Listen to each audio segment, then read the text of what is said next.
Ya, bismillahirrahmanirrahim. Assalamualaikum warahmatullahi wabarakatuh. Waalaikumsalam warahmatullahi wabarakatuh. Ya, halo. Jadi kami di sini adalah mahasiswa dari program studi hukum pidana Islam. Nah, di dalam podcast ini kami berempat akan membahas tema mengenai konstitusi.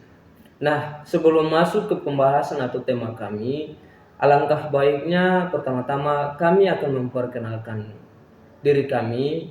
Nah, jadi yang pertama saya sendiri atas nama Muhammad Hayana Mukule.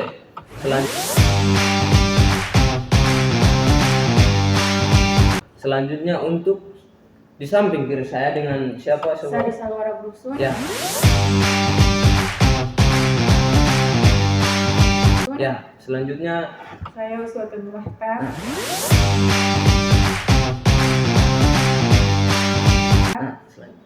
Astrian Kilo Uma.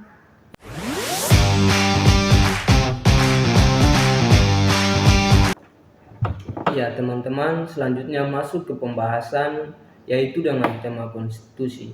Nah, di dalam tema ini ada pembagian pembahasan yang katong bagi, yaitu ada 4 pembagian. Yang mana yang pertama yaitu tentang apa pengertian daripada konstitusi itu. Selanjutnya tentang tujuan dan fungsi daripada konstitusi. Selanjutnya yang ketiga yaitu pembahasan mengenai prinsip pemikiran dalam konstitusi, dan yang terakhir yaitu konstitusi sebagai pemersatu bangsa. Nah, jadi langsung masuk saja ke pembahasan yang pertama yaitu tentang pengertian daripada konstitusi itu sendiri. Nah, jadi untuk pembahasan yang pertama ini akan dijelaskan langsung oleh Saudari Uswatun Bahta. Jadi untuk Saudari Uswatun Bahta, kira-kira pengertian daripada konstitusi itu apa? Ya, Saudari dipersilahkan. Jadi istilah konstitusi berasal dari bahasa Prancis yaitu constituer yang berarti membentuk. Pemakaian istilah konstitusi yang dimaksud adalah pembentukan suatu negara atau menyusun dan menyatakan suatu negara. Jadi dalam ilmu politik juga menyatakan bahwa konstitusi yaitu keseluruhan peraturan yang tertulis maupun tidak tertulis yang mengatur secara mengikat cara-cara bagaimana suatu pemerintah diselenggarakan dalam masyarakat. Seperti itu penjelasan sederhana daripada apa yang dimaksud dengan konstitusi itu sendiri. Jadi mungkin ya sederhananya konstitusi itu sebagai bangunan yang membangun. Nah, selanjutnya kita masuk saja ke pembahasan mengenai tujuan dan fungsi daripada konstitusi itu sendiri. Nah, selanjutnya untuk narasumber yang kedua untuk menjelaskan tentang tujuan atau fungsi daripada konstitusi itu sendiri. Dipersilakan. Nah, sebenarnya apa sih tujuan dan fungsi konstitusi itu? Konstitusi memiliki tujuan untuk mengatur kekuasaan negara, melindungi hak asasi manusia, dan menjadi pedoman penyelenggaraan negara. Sedangkan fungsi dari konstitusi sendiri yaitu yang pertama, mengatur hubungan internasional, menjamin keadilan sosial, membatasi kekuasaan pemerintah, dan mengatur proses perubahan. Dan konstitusi juga berfungsi sebagai simbol persatuan dan identitas nasional. Nah, itulah beberapa tujuan dan fungsi dari konstitusi itu sendiri. Ya, mengenai fungsi dan tujuan memang paling banyak fungsi dan tujuan daripada konstitusi itu sendiri sesuai dengan penjelasan yang tadi disampaikan oleh Saudari Salwara Brusun. Nah, selanjutnya kita masuk ke pembahasan yang ketiga yaitu dasar pemikiran dalam konstitusi. Ya, untuk narasumber yang ketiga dipersilahkan. Nah, prinsip dalam pemikiran konstitusi adalah landasan utama yang menjadi pedoman dalam menyusun dan menafsirkan konstitusi.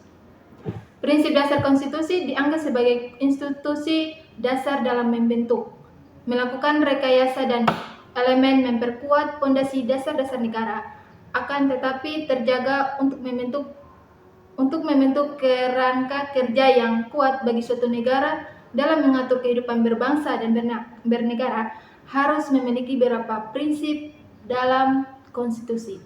Nah, di sini ada beberapa prinsip dalam konstitusi. Yang pertama itu kedaulatan rakyat. Semua kekuasaan tertinggi yang berada di tangan rakyat, rakyatlah yang memberi mandat kepada pemerintah untuk menjalankan negara. Yang kedua, itu pembatasan kekuasaan. Tidak ada suatu pun lembaga negara yang memiliki kekuasaan mutlak. Kekuasaan dibagi menjadi 3 lembaga, yaitu legislatif, eksekutif, dan yudikatif, untuk mencegah penyalahgunaan kekuasaan. Yang ketiga itu ada perlindungan hak asasi manusia. Konstitusi menjadi hak dasar setiap individu, seperti hak hidup, kebebasan berpendapat, beragama, dan berkumpul. Yang keempat itu keadilan. Semua warga berhak diperlukan secara adil di hadapan hukum. Tidak ada diskriminasi berdasarkan ras, agama, suku, atau golongan. Yang kelima itu kesejahteraan umum. Negara berkewajiban untuk memajukan kesejahteraan umum bagi seluruh rakyat. Itu saja pembahasan dari saya tentang prinsip dalam pemikiran konstitusi. Oh iya, itu terkait dengan prinsip dasar daripada pemikiran konstitusi itu sendiri. Yang paling menarik yang dapat kita ambil yaitu tentang menjadi batas kekuasaan, yang mana gunanya untuk tidak ada kesewenang-wenangan atau semena-mena kekuasaan daripada para pemimpin di negara ini. Ya, jadi teman-teman, selanjutnya kita masuk ke pembahasan yang terakhir, yaitu bagaimana konstitusi sebagai pemersatu bangsa.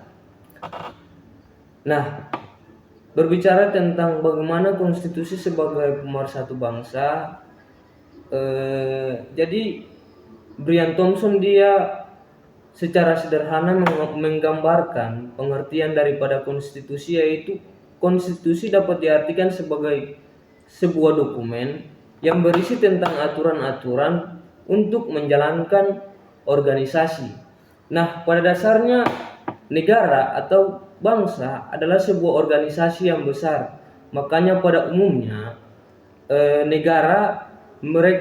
negara harus memiliki suatu dokumen yang biasa disebut sebagai konstitusi atau undang-undang dasar. Jadi dasar keberadaan konstitusi adalah kesepakatan atau persetujuan di antara mayoritas rakyat mengenai bangunan yang diidealkan berkenaan dengan negara. Nah, jadi organisasi negara diperlukan oleh masyarakat bagaimana supaya hak-hak atau keperluan mereka itu atau kepentingan mereka dapat dilindungi, ya, dengan yang namanya negara itu sendiri.